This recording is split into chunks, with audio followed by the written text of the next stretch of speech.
ఉమ్మడి ఆంధ్రప్రదేశ్ నుండి మనం తెలంగాణగా ఏర్పడిన తర్వాత 9 సంవత్సరాల్లో కేసీఆర్ గారు చేసింది ప్రజలందరూ చూసిండ్రు. ఆ తర్వాత ఏ రకంగా దొడ్డిదారిన అమలు కాని హామీలని 6 గ్యారంటీల పేరు మీద పబ్లిక్ని బేవకూఫ్లను చేసి వాళ్ళ చెవులో పువ్వులు పెట్టి ఉద్యోగులు ఇస్తామని చెప్పి ఆ రాజకీయ ఉద్యోగులను కూడా అడ్డం పెట్టుకొని వాళ్ళని ఈరోజు ఉద్యోగుల్ని నిరుద్యోగులు చేసుకొని ఆ రాజకీయ నిరుద్యోగులు ఈరోజు మంత్రులై ప్రజలతోని జీవితాలతోని చెలగాట మారుతున్నారు. కాబట్టి ఈ 6 గ్యారంటీలు అమలు చేయలేని పరిస్థితిలో కాంగ్రెస్ పార్టీ ఉంది.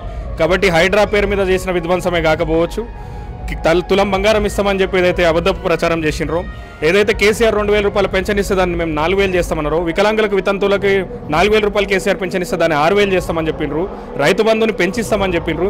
ఇన్ని రకరకాల కల్లువల్లు కబుర్లు చెప్పి ఏ ఒక్క హామీ కూడా వాళ్ళు చెప్పిన విధంగా నెరవేర్చలేనటువంటి పరిస్థితి ప్రజలు చూసారు. ప్రజల్లోకి మేము అమలు చేస్తున్నాము, ప్రజలంతా హ్యాపీగా ఉన్నారు, మేము 1,00,000 ఓట్ల మెజారిటీ వస్తుందని అంటారు. కావాలి నేను ఏమంటున్నా, మెజారిటీ అనేది పక్కన పెడదాం. ఈ రోజు ఇంట్లో ఎవరికి ఒక్కళ్ళకైనా తులం బంగారం లేదా ఒక్కళ్ళని చూపించమని చెప్తున్నాం. ఈ రోజు కాంగ్రెస్ సబ్సిడీ గ్యాస్ ఇస్తున్నా అంటారు. సబ్సిడీ గ్యాస్ అనేది కాదు, మీరు ఇచ్చిన 6 గ్యారంటీలలో ప్రథమంగా పెట్టినది ప్రజలకు చెప్పినది ఏంది? ఉద్యోగాల నోటిఫికేషన్లు ఎన్నేసిండ్రు. 30,000 ఉద్యోగాలు ఆ రోజు కేసీఆర్ గారి ప్రభుత్వం నోటిఫై చేసిన ఉద్యోగాలని నువ్వు అంటే మండి బిడ్డను పట్టుకొని నీ బిడ్డని ముద్దాడు నువ్వు సొంతంగా నోటిఫై చేసిన ఉద్యోగాలన్నీ చెప్పు. లేదా నువ్వు ఏదైతే 2,000 పెన్షన్ 4,000 చేస్తా అన్నావు కదా, ఆ 4,000 రూపాయలు వచ్చిన ఒక్క ఇల్లు చూపి. రేవంత్ రెడ్డి ఒక్క ఇల్లు చూపి. రాలేదు కదా మరి 4,000 రూపాయలు పెన్షన్ ఒక్క ఇల్లు చూపి అంటున్నాం కదా. మీరు ఇప్పుడు ప్రచారం తిరుగుతున్నారు, ఇంటింటికి తిరిగి ప్రచారం చేస్తున్నారు. అక్కడ వాళ్ళ ప్రజలు ఏమంటారు? మీరేనడం కాదు, అక్కడ ప్రజలు అందుతూనే అంటారు, అందట్లేదు అంటారు. నేను ఏమంటున్నా, ప్రజల మాటనే నేను మీకు చెప్తున్నా. ఈ రోజు నా తీరు కూడా, ఇప్పుడు నేను మాట్లాడే మాట కూడా ప్రజల మాట. ఇప్పుడు ఏది రేవంత్ రెడ్డి గారికి కుల్లా మేము అడుగుతున్నాం కదా, ఒక ముఖ్యమంత్రి హోదాలా ఈ రోజు నువ్వు కిల్లు చూపి. 4,000 రూపాయలు పెన్షన్ అంటుకుంటున్నావు కిల్లు చూపి, 6,000 రూపాయలు వితంతులో పెన్షన్ అంటుకుంటున్నావు కిల్లు చూపి. అంతేకాకుండా తులం బంగారం వచ్చిన ఇల్లు ఒక ఇల్లు చూపి నాకు. లేదంటే నువ్వు కొత్తగా ఒక్క డబుల్ బెడ్రూమ్ కట్టినట్టు ఒకటి చూపి. కేసీఆర్ గారు 1,00,000 డబుల్ బెడ్రూమ్ ఇల్లులు కట్టిర్రు. ఆ డబుల్ బెడ్రూమ్ ఇల్లులనే నువ్వు ఈరోజు పెయింట్లు వేసుకొని ఇందిరమ్మ ఏమంటారు హౌసింగ్ స్కీమ్ అని పేర్లు మార్చుడు, పెయింట్లు వేసి పెట్టుకున్నాడు తప్ప నువ్వు ఈ 2 సంవత్సరాల ఒక్క డబుల్ బెడ్రూమ్ పక్కన ఒక సింగిల్ రూమ్ అన్న ఇల్లు నువ్వు కట్టించిన పేదలకు ఒక్కటి నువ్వు కట్టింది చూపి. కేసీఆర్ రాష్ట్రాన్ని అప్పులకుప్ప చేసిండు, నేను ప్రతి నెల 6,000 కోట్లు ఇంట్రెస్ట్ కడుతున్నాను అంటున్నాడు సీఎం రేవంత్ రెడ్డి. నేను ఒకటే అంటున్నా, ఈ ఎదవలు ఏవైతే మొన్న మరి ఎదవలకు తెలుసు కదా కేసీఆర్ అప్పు చేసిండు అంటున్నారు. మరి ఎదవలకు తెలియదా? వీళ్ళు చెప్పిన కదా పుట్టబోయే ప్రతి బిడ్డ మీద 2,00,000 రూపాయలు అప్పు కేసీఆర్ చేసిండని మీరే ప్రచారం చేసిండ్రు కాంగ్రెస్ వాళ్ళు. చేసి మీరు 6 గ్యారంటీలు అమలు చేస్తామని చెప్పిండ్రు. అప్పుడే మీకు తెలిసి తప్పు ఉందని తెలుసు. మళ్ళీ ప్లస్ దీని మీద మేము కలిసి 6 గ్యారంటీలు అమలు చేస్తామని ఇచ్చారు. మరి ఏ ముఖం పెట్టుకుని 6 గ్యారంటీలు అప్పుడే చెప్పొచ్చు కదా. అప్పులప్పాలు చేసిండ్రని అప్పుడే మొత్తుకోవచ్చు కదా. కేసీఆర్ అప్పు చేసిండని చెప్తున్నావు. కేసీఆర్ అప్పు చేసిన దానికి రెట్టింపు ఆస్తి సంపద సృష్టించి చూపించిండు. నువ్వేం చేసినావు? కేసీఆర్ ఇల్లులు కట్టి చూపించిండు. కేసీఆర్ పెన్షన్ 200 రూపాయలు కాంగ్రెస్ పెన్షన్ ఇస్తుంటే 2,000 చేసిన ఘనత కేసీఆర్ది. 500 రూపాయల పెన్షన్ వికలాంగులకు ఇస్తే దాన్ని 3,000 చేసిన ఘనత కేసీఆర్ది. ఏ రోజు ఆడబిడ్డ గురించి పట్టించుకొని నువ్వు ఈరోజు కేసీఆర్ తన బిడ్డగా భావించి ప్రతి ఆడబిడ్డకి కళ్యాణ లక్ష్మి పథకం కింద 1,00,000 రూపాయలు ఇచ్చింది కేసీఆర్. రైతులను రైతు బాంధవుడిగా ఆలోచించి వాళ్ళకి ఎకరానికి 6,000 చొప్పున 2 పంటలకు 12,000 రూపాయలు ఎకరానికి ఇచ్చి రైతు బాంధవుడిగా ఆదుకున్నాడు అంటారు. కళ్యాణ లక్ష్మితో పాటు తులం బంగారం ఇస్తున్నా అంటారు. తులం బంగారం ఒక్క ఇల్లు చూపిమంటున్నాం కదా. కూడా నేను ఏమంటున్నా, తులం బంగారం ఇచ్చిన ఒక్క ఇల్లు చూపి. ఇవాళ నువ్వు కొత్తగా చేయాల్సినవి ఏం అవసరం లేదు, ఉన్నవి కూడా విక్తున్నావు అనేది మా బాధ. కేసీఆర్ ఆ రోజు 100 మందికి పెన్షన్ ఇస్తే నువ్వు ఇలా 100 మందికి కూడా ఇచ్చే పరిస్థితుల్లో లేవు. ఉన్న వాళ్ళకి పెన్షన్లు కట్ చేస్తున్నావు, ఆగం చేసినావు, దివాలా తీసినావు. కేసీఆర్ ఇల్లులు కట్టిస్తే ఇలా నువ్వు ఇల్లులు కూలుస్తున్నావు. క్రిస్టల్ క్లియర్గా అర్థమైపోయింది. నువ్వు ఢిల్లీకి ఎన్నిసార్లు తిరిగినావు? 2 సంవత్సరాల్లో నువ్వు సంవత్సరం ఢిల్లీలోనే గడిపినావు. మరి ఇతర రాష్ట్రాల ఎన్నికలకి డబ్బులు పంపడం తప్ప నీ 4 అన్నదమ్ముల జీవితాలు వాళ్ళ ఆస్తులు పెంచుకోవడం తప్ప వేరే చేయలేదు. వాళ్ళు 6 గ్యారెంటీలు ఇచ్చినాము, మేము అన్ని అమలు అవుతున్నాయి, ప్రజలు మమ్మల్ని ఆశీర్వదిస్తారంటారు. 6 గ్యారెంటీలు ఉట్టి నామమాత్రం గ్యారెంటీలు అవి. 6 గ్యారెంటీలు ఇచ్చింది ఏం లేదు, వాళ్ళు నెరవేర్చింది ఏం లేదు.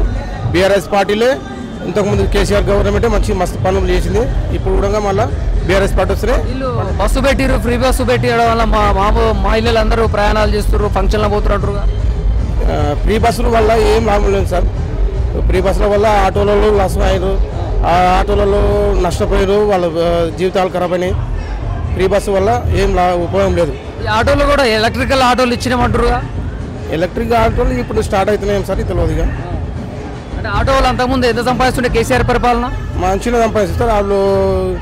ఇది ట్యాక్సీ పూరంగా ఆటోలకు ఫ్రీ ఇచ్చిండు కేసీఆర్ గవర్నమెంట్లో.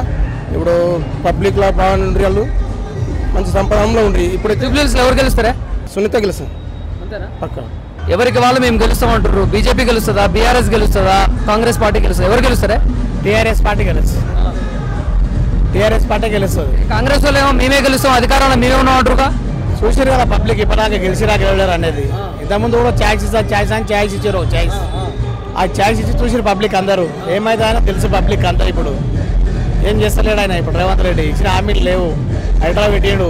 మరి హైదరాబాద్లో ఇల్లు మొత్తం గులగొడుతుండు. పేదోళ్ళు మొత్తం ఇల్లు గులగొడుతున్నారు. పేదోళ్ళు మంచి కోపం మీద ఉన్నారు అందరూ. అందుకని టీఆర్ఎస్ఏ గెలుస్తారు. అంటే మీరు గత 20 రోజుల సంది ప్రచారం చేస్తారు ఇంటింటికి తిరిగి. అక్కడ ఉన్నటువంటి మహిళలు కానీ పెద్దలు కానీ ఏమంటారు? టీఆర్ఎస్కి ఓటు ఎప్పుడు ఎలా అని చూస్తారు వాళ్ళు. అంటే కాంగ్రెస్ గురించి ఏం మాట్లాడుకుంటారు? కాంగ్రెస్ గురించి అంటే ఇప్పటిదాకా ఒకసారి ఛాయిస్ ఇచ్చినాం కదా రేవంత్ రెడ్డికి. ఛాయిస్ ఇచ్చినందుకు ఏం మంచిగా చేస్తలేడు ఆయన. ఏం చేస్తలేడు. హైదరాబాద్ పేరుతో తీసుకొచ్చి మమ్మల్ని మొత్తం నాశనం చేస్తుండు. ఏమున్నా కానీ మాకేం మంచిగా చేస్తలేడు అని చెప్పి పబ్లిక్ మొత్తం అదే అంటారు. అంటే వాళ్ళు హైడ్రా అంటే మేము చెరువులు కాపాడడం కోసం చేస్తున్నాము అని అంటారుగా. చెరువులు అంటారు కదా, చెరువుల చుట్టూ మొత్తం పేదల ఇళ్ళే ఉన్నాయి కదా. 30-40 సంవత్సరాల నుంచి మొత్తం ఇళ్ళనే వాళ్ళే ఉన్నాయి. ఒకరొకరు 400 బిల్డింగ్లు ఉండే కిరాయిలకు ఇచ్చి బతుకుంటారు వాళ్ళు. ఆ కిరాయిలు లేకుండానే ఇప్పుడు వాళ్ళు తీసుకుపోయి డబుల్ బెడ్రూమ్ ఇస్తా అంటే ఏమైతే ఆ డబుల్ బెడ్రూమ్ అట్లా ప్రాబ్లం చాలా అయింది. అన్ని ఎఫెక్ట్లే ఉన్నాయని రేవంత్ రెడ్డి అన్ని కాంగ్రెస్ పార్టీ అన్ని ఎఫెక్టే ఉన్నాయి. రైతు బంధు ఇస్తలేడు, రుణమాఫీ ఇస్తలేడు, 6,000 పింఛన్ అవి లేవు, 2,500 మహిళలకు ఇస్తానని అవి లేవు, ఏమీ లేవు. ఆ ఫ్రీ బస్ ఒకటి పెట్టిండు.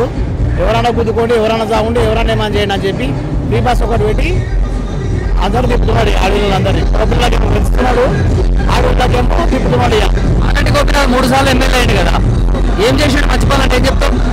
అభివృద్ధి చేసిండు, రోడ్లు వేసిండు, వాటర్ ట్యాంకులు కట్టారు. పబ్లిక్ పోయాడు, పబ్లిక్ చెప్తారు వాటర్ ట్యాంక్ కట్టి వాడరు. నీళ్ళు లేకుండే నీళ్ళు ఇచ్చిండు, రోడ్లు వేసిండు. అది ఒకటి మంచిగా చేస్తుండు ఆయన. అందుకని అభిమానంతో ఓట్లు వేస్తుంది. అభిమానం ఉంది కానీ ఈ మాగంటి సునీతకు ఓట్లేస్తారంటారా? వేస్తారు ఓట్లు, సునీతగా ఓట్లు వేస్తారు. మెజార్టీ చూసుకోవాల్సి ఉన్నాం అంతే. పబ్లిక్ టాక్ మొత్తం మెజార్టీ చూసుకోవాల్సి ఉన్నది. కేసీఆర్ పాలన బాగుందా, సీఎం రేవంత్ రెడ్డి పాలన బాగుందా? కేసీఆర్ పాలనే బాగుంటుంది. కేసీఆర్ ఏది అడగకుండా ఇచ్చిండు. ఏ హామీ కానీ పబ్లిక్ అడగలే కేసీఆర్ను. రేవంత్ రెడ్డి అన్ని చెప్పి ఇస్తలేడు. కేసీఆర్ ఏమో చెప్పకుండా చేసిండు అన్ని. ఏవైనా సరే నీళ్ళు ఇస్తా, కరెంట్ ఇస్తా, 10,000 ఇస్తా, రుణమాఫీ చేస్తా, ఇవన్నీ ఏమి చెప్పలేడు ఆయన. చెప్పకుండానే చేసిండు హామీలు. ఎన్నో హామీ చేసిండు ఆయన చెప్పకుండా. ఆయన చెప్పి కూడా ఏం చేస్తలేడు. ఇక చెప్పిన 6 గ్యారెంటీలు కూడా ముగించుకుంటాడు. ఆయనే చేసుకోలేడు. ఆయన చెప్పకుండా ఎన్నో గ్యారెంటీలు చేసిండు. 2,000 పింఛన్ ఇచ్చిండు, ఉదాంతో 4,000 పింఛన్ ఇచ్చిండు, కళ్యాణ లక్ష్మి పెట్టిండు, 1,00,000 రూపాయలు కళ్యాణ లక్ష్మి పెట్టిండు. ఆయన ఎవరు ఇచ్చారు అవన్నీ మనం అడిగినామా? ఎవరన్నా పబ్లిక్ ఎవరు అడగలే అవన్నీ. ఆయన చేసినా కానీ చేసిండు, చెప్పలే. ఈయన చెప్పి కూడా చేస్తలేడు. అందుకనే పబ్లిక్ తీసుకొచ్చింది కారుకుంటే TRS party. CM Revanth Reddy ఏమంటున్నాడంటే నాకు అప్పులు పుట్టడం లేదు అని చెప్పేసి కూడా కొన్ని సందర్భాల్లో మాట్లాడుతున్నాడు. అప్పులు ఉండకపోతే మరి కేసీఆర్ ఎట్లా ఉన్నాయి అప్పులు? 10 సంవత్సరాలు ఉన్నాయి ఆయన. కేసీఆర్ అప్పులు ఎట్లా ఉన్నాయి? మళ్ళా 10 సంవత్సరాలు వచ్చి 2 సంవత్సరాలు అప్పుడు అంటే ఎవరు కానీ అప్పు నీకు నువ్వు వేసే పని బట్టి అప్పు ఇస్తారు ఎవరు కానీ. ఇప్పుడు ఇట్లా పెద్ద మనిషి ఉంటాను, పెద్ద మనిషి తీరుతారికి బట్టి అప్పు కూడతావు ఎవరు కానీ. నాకు అసలుకే అప్పు ఉంటుంది. బయటికి ఎవరు బయట చేయాలంటే ఎట్లా అప్పు కూడతావు అవుతానే.